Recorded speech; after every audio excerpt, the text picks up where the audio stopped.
শান্তনু নামের এক gym trainer ছেলে সারস নামের মোটা এক মেয়ের গোলুমুলু ফিগার দেখে ক্রাশ খেয়ে যায়, কিন্তু শান্তনু সারসকে পটাবে তার আগেই একটা ঝামেলা বেঁধে যায়। কারণ ওদিকে সারজও বিক্রম নামের একটা ছেলের উপর ক্রাশ খেয়ে বসে আছে। বিক্রম সারজের স্কুল লাইফের ফ্রেন্ড এবং সে বর্তমান কানাডায় থাকে। হঠাৎ সারজ জানতে পারে বিক্রম বিয়ের জন্য পাত্রী খুঁজতেছে এবং সে স্লিম ফিগারওয়ালা মেয়ে পছন্দ করে। ব্যাস, সারজ নিজের ফটো এডিট করে স্লিম ফিগার বানিয়ে সেটা প্রোফাইল পিকচার দিয়ে বিক্রমের সাথে আলিয়া শর্মা পরিচয়ে প্রেম করতে শুরু করে। কিন্তু কিন্তু কিন্তু আসল ঝামেলা তখন বাঁধে যখন সারজ বিক্রম দেশে আসার আগেই নিজেকে সত্যিকার অর্থে স্লিম বানানোর জন্য শান্তনুর জিমেই ভর্তি হয়।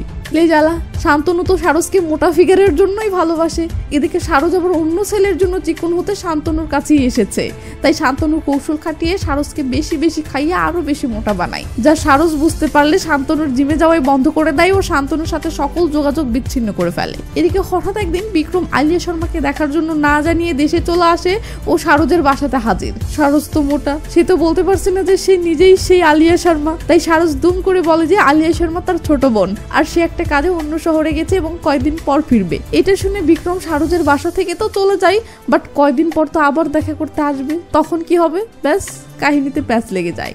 তো এই পর্যন্ত ছিল মুভির প্রথম পর্বের কাহিনী। এরপর যা হয় তা এখন দেখতে চলেছেন। তো সারস তার বন্ধু পিন্টু ও বান্ধবী ইনায়ের সাথে এসব শেয়ার করে টেনশনে ছটফট করতে থাকলে ইনায় বলে, আচ্ছা বিক্রম তোকে চিনতে পারেননি? পাশ থেকে পিন্টু বলে ওঠে, যে ছেলে বাটার চিকেন খেতে এসেছে সে ছেলে সেদ্ধ ডাল কিভাবে চিনবে? সারস বলে, একদম ঠিক বলেছিস, সে শুধু আলিয়া শর্মাকে খুঁজছিল, আমার দিকে খেয়ালই করলো না। পিন্টু বলে, গুরুজি তুমি নিজেই তোমার সতীন তৈরি করে ফেলেছ, এখন এই আলিয়া শর্মাকে কোথা থেকে আনবে? সারস বলে, বিক্রমকে এত বছর পর সামনাসামনি দেখে আমার হার্টবিট বেড়ে গিয়েছিল, তাই কি বলে ফেলেছি বুঝছিল না। ঠিক তখনই সারজের ফোনে বিক্রমের কল আসলে ইনায় বলে, এখন তুই বিক্রমের সাথে আলিয়া শর্মা সেজে কথা বলবি নাকি সারজ? এটা শুনে সারজের মাথায় কি যেন একটা আসে ও সারজ খুশি হয়ে বলে, আমার সাথে চলো। এই বলে সারজ একটা সিম কিনতে আসলে ইনায় বলে, এই সিম কার জন্য? সারজ বলে, সারজের জন্য। পিন্টু বলে, তোর তো সিম আছেই। সারজ বলে, আব্বে যেটা আমার নাম্বার সেটা তো বিক্রমের হিসেবে আলিয়ার নাম্বার, আর এই নতুন নাম্বারটা বিক্রমের জন্য হবে সারজের নাম্বার, তবে তোদের কাছে আমার পুরাতন নাম্বারটাই সারজের নাম্বার, বুঝতে পেরেছিস? পিন্টু বলে, সব তো মাথার উপর দিয়ে গেল, মাথায় ঢুকতে সময় লাগে। সিন রাতের বেলা আসলে দেখি সারজ আলিয়া সে যে পুরাতন নাম্বার দিয়ে বিক্রমকে কল করে বলতেছে, তুমি হঠাৎ এভাবে কেন আসলে? মনটা চাচ্ছে জান নিয়ে নেই। জান নিয়ে নে? না মানে আমার জানটা তোমাকে দিয়ে দেই। বিক্রম বলে, আলিয়া আমার পরিবার তোমার সাথে দেখা করতে চাচ্ছে। সারজ বলে, দেখা তো আমিও করতে চাচ্ছি, বাট জরুরি কাজে আটকে আছি। এটা শুনে বিক্রম বলে, ওকে তুমি কাজ শেষ করে আসো, তখন দেখা করবো নি। এরপর বিক্রম মিষ্টি করে আই লাভ ইউ বলে কথা শেষ করলে সারজ ইনায়াকে বলে, আমার মন চাচ্ছে বিক্রমকে সব সত্য বলে দিই। ইনায়া তো শখ। সারজ বলে, মিথ্যার কারণে আমি তার সাথে রোমান্স করতে পারছি না। ইনায়া বলে, আব্বে ও গাধি, সারজ এবং আলিয়া দুজনেই যে তুই, এটা যদি সে জেনে যায় না তাহলে সারজকে খুন করবে আর আলিয়াকে তালাক দিবে। লেজালা। সারজ বলে, বান্ধবী তাহলে তুই বল আমি কি করব? ইনায়া বলে, দেখ আমার অভিজ্ঞতা থেকে বলছি, সকল ছেলেই কামুক হয়, সেটা দেশি হোক কিংবা বিদেশি। তাই বলি কি, তুই সারজ হিসেবেই বিক্রমকে এমন মশলা দে যে ও আলিয়াকে গুল্লি মেরে তোর পিছে পড়ে যায়, বুঝলি? সারজ বলে, বিক্রম যে স্লিম ফিগার পছন্দ করে সেটার কি হবে? ইনায়া বলে, বিক্রমের জন্য এটুকু কষ্ট তো করতেই পারিস। এরপর দেখি সারজ স্লিম হওয়ার জন্য বাসাতেই পুরোদমে এক্সারসাইজ শুরু করে দিয়েছে, কারণ জিমে গেলে সেখানে তো আবার জিম ট্রেনার শান্তনু আছে, যে কিছুতেই চায় না যে সারজ স্লিম হোক, তাই সারজ বাসাতেই ব্যায়াম করতেছে। সিন শান্তনুর কাছে আসলে দেখি সে মহল্লার চা স্টলে বসে চা খাচ্ছে। এমন সময় সারজের বাবা মাদা এসে পাশে বসে। যারা প্রথম পর্ব দেখেছেন তারা তো জানেন শান্তনুকে সারজের বাবা জামাই হিসেবে বেশ পছন্দ করেছিল। তো শান্তনু নামাজতে জানালে মাদা রেগে মেগে বলে, রাখো তোমার নামাজতে, কয়দিন থেকে আমার মশলার দোকানে আসছো না কেন? মনে হচ্ছে অন্য কোম্পানির মশলার খোঁজ পেয়েছো। শান্তনু বলে, আপনার বাসার সবজি অন্য কোম্পানির মশলার রান্না হতে চাই, সেখানে আমি কি করতে পারি? আঙ্কেল বলে, বেটা সব সবজির মশলা আলাদা হয়, আর একজন মশলা ব্যাপারী হিসেবে আমি জানি তোমার মশলা আমার বাসার সবজির জন্য সবচেয়ে উত্তম। শান্তনু হতাশার স্বরে বলে, সবজি তো বিদেশি মশলা চাই। বেটা এত সহজে হাল ছেড়ো না, আমি তো আছি নাকি? এই বলে আঙ্কেল চলে গেলে পরের দিন শান্তনু পুরো ফিটফাট হয়ে সারজের বাসার সামনে চলে আসে ও আঙ্কেলকে বলে, সবজি কোথায়? আঙ্কেল বলে, ভিতরে। এটা শুনে শান্তনু খুশিতে গদগদ হয়ে বাসার ভিতরে ঢুকতেই সারজ সামনে পড়ে যায়। শান্তনু বলে, যেদিন আমি প্রথমবার তোমাকে দেখেছিলাম তখন মনে হয়েছিল তুমি নিজেকে অনেক ভালোবাসি এবং কখনো কারোর জন্য নিজেকে বদলানোর মতো মেয়ে তুমি না। সারজ বলে, তুমি কখনো কাউকে ভালোবেসেছো? শান্তনু তো চুপ। সারস বলে যদি ভালোবাসতে তাহলে জানতে কারো ভালোবাসা পাওয়ার জন্য কেমন জিদ কাজ করে। আর বিক্রমকে আমি ছোটবেলা থেকে ভালোবাসি, আমি যে কোনো ভাবে তাকে পেতে চাই। এটা শুনে শান্তনু তো থ মেরে যায়। তো সারস যেতে ধরলে শান্তনু বলে ওঠে সারস শর্মা। সারস থেমে গেলে শান্তনু বলে তো কাল থেকে জিম শুরু করা যাক। এটা শুনে সারস ভীষণ খুশি হয় ও হাসি মুখে রাজি হয়ে যায়। এরপর শুরু হয়ে যায় সারসের নিজেকে স্লিম বানানোর যুদ্ধ।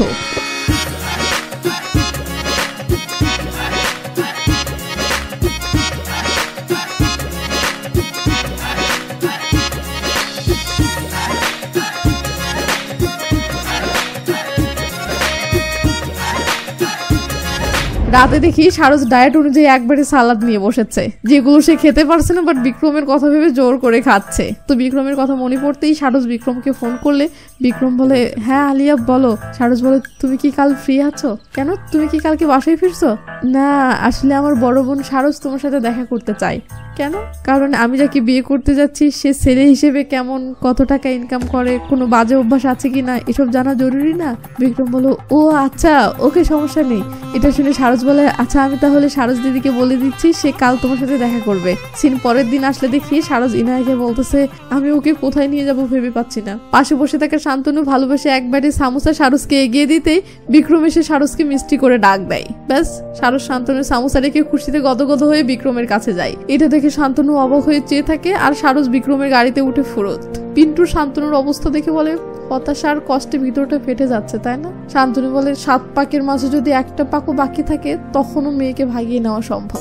এই বলেই শান্তনু তার বাইক নিয়ে বিক্রমের গাড়ি ফলো করতে শুরু করে। এরপর একটা গান শুরু হয় আর এই গানের মধ্যে দিয়ে কাহিনী সামনে এগোতে থাকে।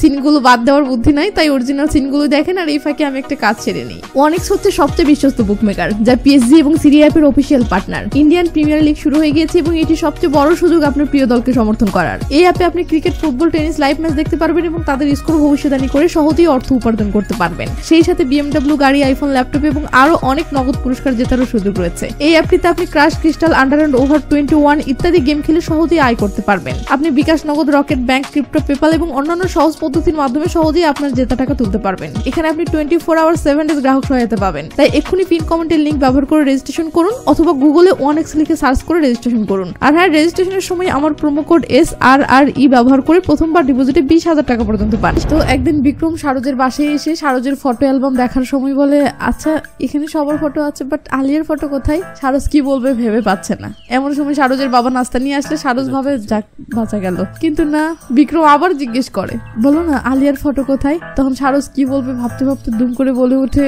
এই তো, এটাই আলিয়া আর এটা আমি। বিক্রম দেখে একই, দুজনেই তো সেম দেখতে। তাই বিক্রম বলে তোমরা দুজনে কি জমজ? সারজের বাবা বলে ওঠে একদম ঠিক ধরেছো, জন্ম দুজনের আলাদা আলাদা সালে হয়েছে কিন্তু দেখতে দুজনেই সেম। তখন সারজা সুর মিলিয়ে বলে হ্যাঁ আমরা দুজনে সেম কোম্পানিরই তো প্রোডাক্ট, তাই না মাদা? আঙ্কেল বলে হ্যাঁ হ্যাঁ, মশলা ব্যাপারে যেহেতু সেম সো মশলা তো সেম কোয়ালিটিরই হবে। এই বলে আঙ্কেল আবার একটু পর মনে মনে হাসতে থাকে।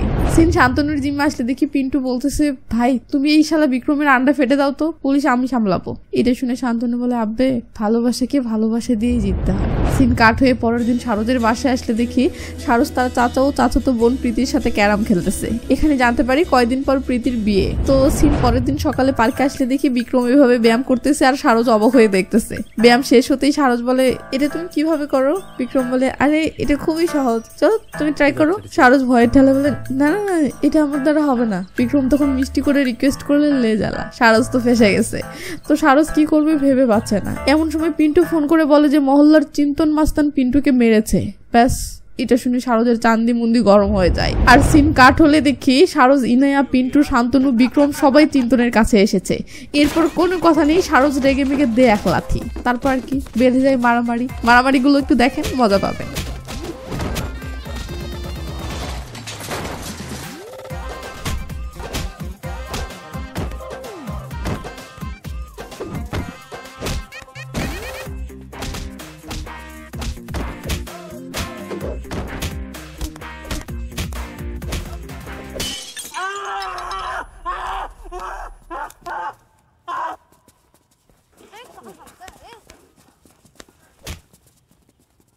তো চিন্তন গ্যাং পালিয়ে গেলে এদিকে মারামারি করতে গিয়ে শান্তনুর হাত কেটে রক্ত বের হচ্ছে। সারস এগিয়ে আসলে শান্তনু ভাবে সারস তার কাছে আসবে, কিন্তু না, সারস বিক্রমের কাছে এসে বলে বিক্রম তোমার কিছু হয়নি তো?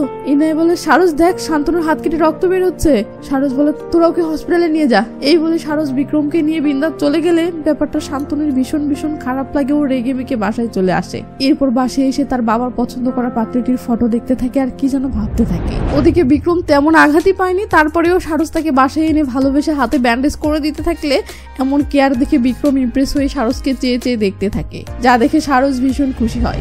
পরের দিন শান্তনু স্বভাবগতভাবে সারসের মহল্লায় আসতে ধরে, বাট কি যেন ভেবে নিজেকে সামলে নেয়। মানে শান্তনু বুঝে গেছে সারস বিক্রমকে ছেড়ে কখনো তার হবে না, তাই শান্তনু নিজেই রাস্তা থেকে সরে যাচ্ছে। আর ওদিকে সারস ও বিক্রমের মাঝে সম্পর্কটা জমে উঠতেছে। সিন কাট হয়ে কয়দিন পর শান্তনুর বাসায় আসলে দেখি শান্তনুর বাসা ফুল দিয়ে সাজানো হচ্ছে।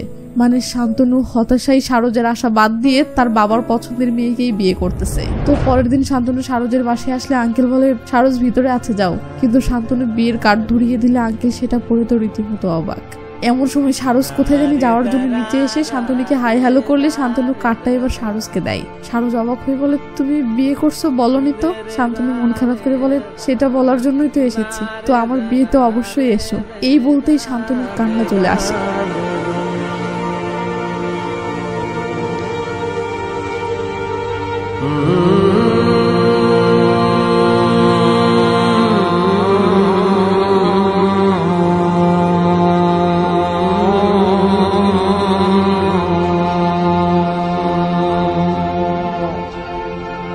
দারে দারা দে রে দারে দারা দে রে দারে দে রা দে।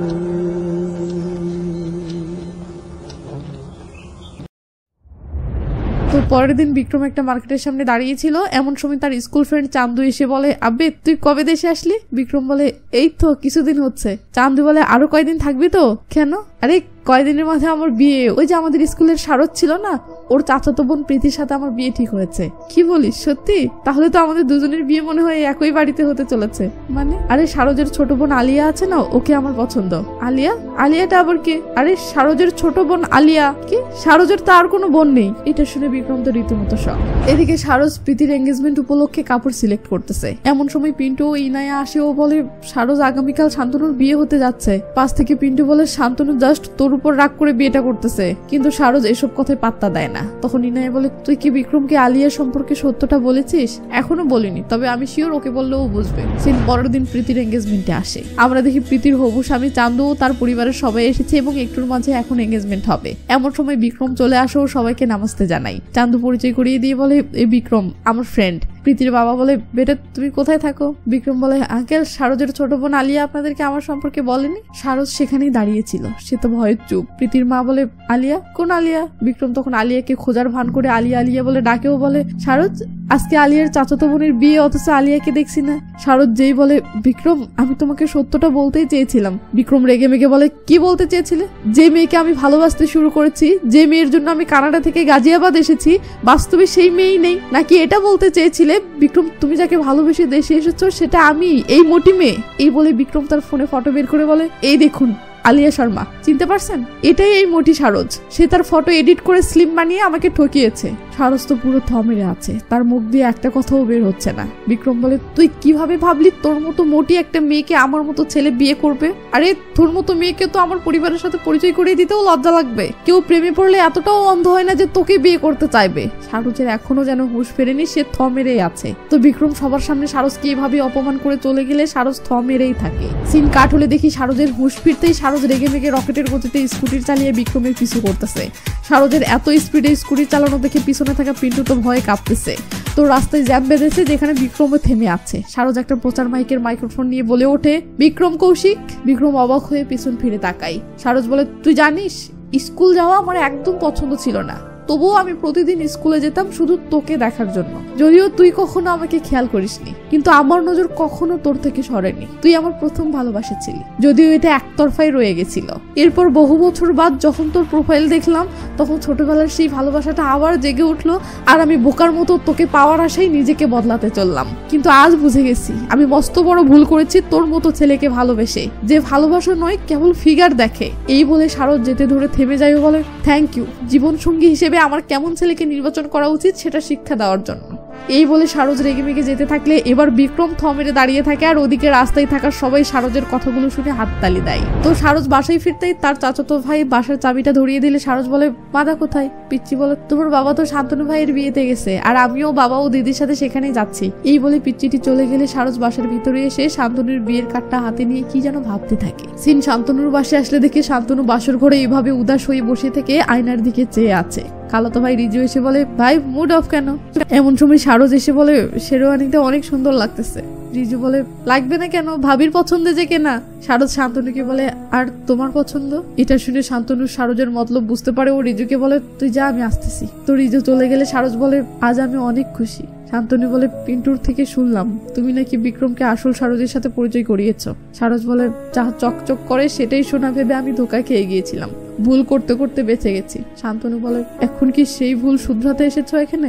শারদ বলে 28 বছরে কখনো কোনো ছেলে আমাকে পাত্তা দেয়নি, তাই যখন ছোটবেলার ক্রাশকে পেলাম তখন নিজেকেই হারিয়ে ফেলেছিলাম। শান্তনু শারদের মতলব বুঝতে পেরে বলে পাশের রুমে আমার হবু বউ রেডি হচ্ছে, বিয়ে বাড়িতে 300 গেস্ট এসেছে, সবাই অনেক খুশি, সবাই হাসতেছে, গান গাচ্ছে, নাচতেছে, খাচ্ছে। তুমি খুশি? শান্তনু বলে আমার পরিবার খুশি, আর তাদের খুশিতেই আমিও খুশি। এটা শুনে শারদ থমেরে যাইও বলে তাহলে কি বিয়েটা হবেই? শান্তনু চুপ করে থাকে, আর সিন চলে আসে বিয়ের মণ্ডপে। বরকনে বসে আছে আর পণ্ডিত বিয়ের মন্ত্র পড়তেছে। তো বিয়েটা সম্পূর্ণ হলে পণ্ডিত বলে এখন থেকে তোমরা স্বামী স্ত্রী, এবার উঠে দাঁড়াও, বাবা মায়ের আশীর্বাদ নাও। এটা শুনে বরকনে উঠে এদিকে যেতে থাকলে বরের চাচা বলে শান্তনু এদিকে কোথায় যাচ্ছিস, তোর বাবা তো ওদিকে। কোনে তখন মায়ের পাশ দিয়ে চলে গেলে কোনের মাও বলে আঞ্জলি কোথায় যাচ্ছিস, আমি তো এখানে। কিন্তু বরকনে কারো কথাই কান না দিয়ে শারদের বাবার কাছে এসে আশীর্বাদ নেয়। ও দুজনে ঘুমটা তুলতে এ কে, এটা তো পিন্টু ও ইনায়া।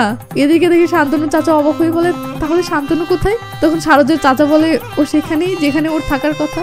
কি ভাই তা না? শারদের বাবা বলে তখনই সিন একটা স্ট্রিট ফুডের দোকানে আসলে দেখি শারদ ও শান্তনু জমিয়ে খাচ্ছে, আর তখন ব্যাকগ্রাউন্ড থেকে বলা হয় অবশেষে শারদ তার হিরোকে পেয়ে গেল, যার না শারদের মোটা হওয়া নিয়ে প্রবলেম, না শারদের খাওয়া নিয়ে প্রবলেম, কিন্তু শারদের সম্পর্ক এখনো পাকা হয়নি। তবে যাই হোক, অবশেষে যা হলো ভালোই হলো। আর এখন আমরা দুজনকে না মানে 3 জনকে এদের মতো থাকতে দিই, আর মুভিটি এখানেই শেষ হয়ে যায়। তো মুভিটি কেমন লেগেছে সেটা গুল্লি মানে একটা মুভি এক্সপ্লেন ভিডিওর স্ক্রিপ্ট লিখতে আমাকে টানা 4-5 দিন খাটতে হয়, এদিকে ভিডিও এডিটরকেও দিন রাত এক করে এডিটিং করতে হয়। তাই লাইক কমেন্ট চাই, লাইক তো টুক করে দিয়ে দেন, কিন্তু কমেন্ট করতে চান না। এমন করলে ভিডিও ভিউ কম হয়। কি কমেন্ট করবেন সেটা প্রসঙ্গ নয়, যা মন চাই কমেন্ট করবেন, না হয় লাভ ইমোজি কমেন্ট করেন, তাতেও খুশি। তো ভালো থাকবেন, নিজের খেয়াল রাখবেন, অগ্রিম ঈদ মোবারক।